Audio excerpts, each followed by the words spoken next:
Welcome to the wonderful world of teaching, where we share tips and tricks in the classroom, as well as support and encouragement for new teachers and veteran teachers. My hope is to sprinkle a little magic along the way.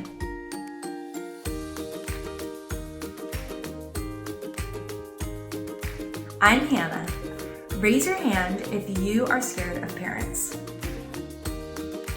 That was the one thing that in my credential program I was not prepared for, is how to navigate parent conversations and how to build successful relationships with parents. The first time that I had a negative parent interaction was the first year I was a teacher. I taught third grade, and unbeknownst to me, there was a student in my class that was bullying another student. What bullying meant, I wasn't aware of, because this took place outside during recess, where I was in the classroom prepping. I didn't have recess duty, so I wasn't aware of the situation. And while I thought that I had had a very positive and trusting relationship in my class with all of my students, the student never shared anything with me. So the parent had made me aware of it, and so I said, okay, well, I will monitor it. I'll reach out and see what's going on. And so I tried to do that, but I wasn't able to have the opportunity to work through the situation because that parent had just gone straight to administration. I was lucky enough to have a great administrator that supported me and kind of helped walk me through how to navigate this, because I did not have any clue. I felt, well, I'm nice, I'm a kind teacher, why is this parent upset? Like, there's no reason for them to be upset or even going to administration. And I'm one of those students that even still, if the principal says, oh, can you come to my office, or the principal gives me a call, my heart starts racing. I feel like I'm in trouble. And most of the time I'm not, but that's how I felt. I was in trouble. It was my first year. You know, everything's going through my head. Am I going to get fired? Like, everything. So luckily I was able to kind of work through that situation, but I was still terrified of parents. I wasn't a parent at the time. I was newly out of my credential program and just very afraid of them. I knew how mama bears can get, and I was just terrified of that.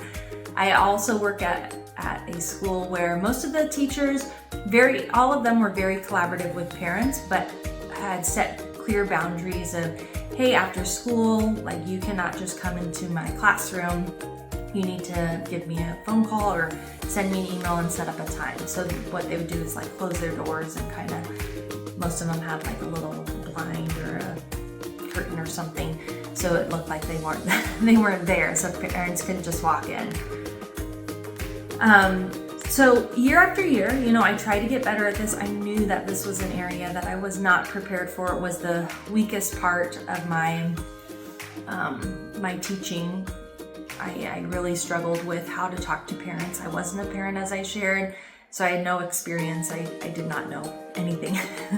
So each year, of course, every year there was a parent or two that would get upset with me or didn't like my teaching style or had an issue with grading.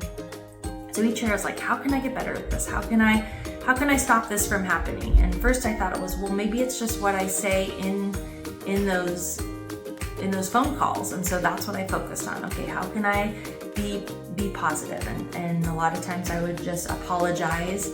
Oh, I'm so sorry that happened to you. How can I help you? Like, that was kind of my go-to.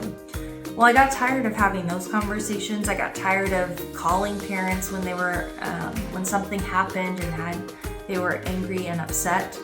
And so I had to learn, maybe it's being proactive. Maybe there's a way to prevent this from happening. So that's what I started to do. Over my summers, I would reflect, or right before school starts, we usually have like prep time. So what are ways that I can do a better job building relationships with parents? There's so much out there about the importance of student relationships, which I agree with, but parent relationships, I think, are are missing. And like I shared, it was missing my credential program. I had no idea how to do this. So the things that I started to do, our school had a meet and greet, and even if the school I worked at didn't have that, I kind of set a tone to have something like that. Hey, I'm your child's teacher. I'm so excited to have them in my class. I want to get to know you.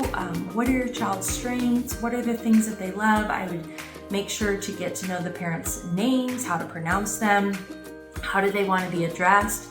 I still use Mr. and Mrs. because, or Ms. I feel like that's a professional way to talk to parents. Some teachers use parents by their first name, and some parents are fine with that. But I err on the side of caution, and so that's how I've always addressed parents. The other thing that I have learned is to share kind of where I'm coming from as a teacher, what my expectations are for their child, and how I can partner with them. Partnership is absolutely essential. Parents need to know that you are on the same page as them. The other tip that I had learned is make positive parent phone calls or send positive emails. Whatever communication style you prefer. I love the phone call because parents can hear my tone. It's an opportunity to just talk with them and check in to see how they're doing. Sometimes that gets lost in an email or a text or other messaging platforms. I was tired at the end of the day and having to follow up on parent calls about so-and-so did this in class. I have to talk to you about this assignment that so-and-so didn't turn in, or this is happening.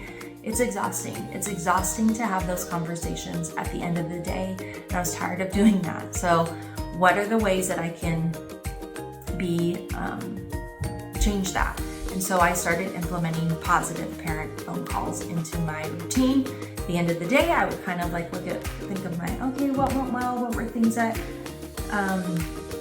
what was a student that was shining today? And so I would take a moment, and sometimes it was a couple, and I would give that parent a phone call and let them know what their child did and what a great job they did.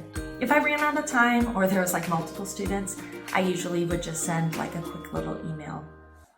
But it's good to vary between those two so that parents can hear your tone and have an opportunity to talk with you. And sometimes it really is just leaving a voice message, which isn't that nice because most of the time it's spam callers that are on my voicemail. So to hear something nice from my child's teacher, what a treat. So I started implementing that, and I felt like that was transformative, that was really the key that helped me develop positive relationships with my parents, to help them recognize, when I'm asking your child to give more, that you're there with me, yes, your teacher's asking you to do more, and I'm supporting them in that. So having that partnership is so important. Recognize today it's really parents versus teachers. And so there is a way, there's a bridge that we can build as educators and start off on the right foot. It's not always going to be perfect, and there's going to be parents that are going to take a little bit more effort than others, but I do think it is important to be proactive, share where you're coming from, be clear, and give those positive parent phone calls and emails. That will absolutely transform how you are interacting with your parents, and if you do make a mistake or you goof and say something or send an email that maybe is off-putting, there's often more grace that's given to somebody when they know where you're coming from, that they know that you care about their child and that you're there to partner with them in their child's success. You can like, subscribe, and share this with anyone else that's going through a similar situation. Drop a comment below and share. What are some ways that I can support you with parent conversations? And what's a difficult parent conversation you are navigating or have had success navigating? I'll see you at the next one.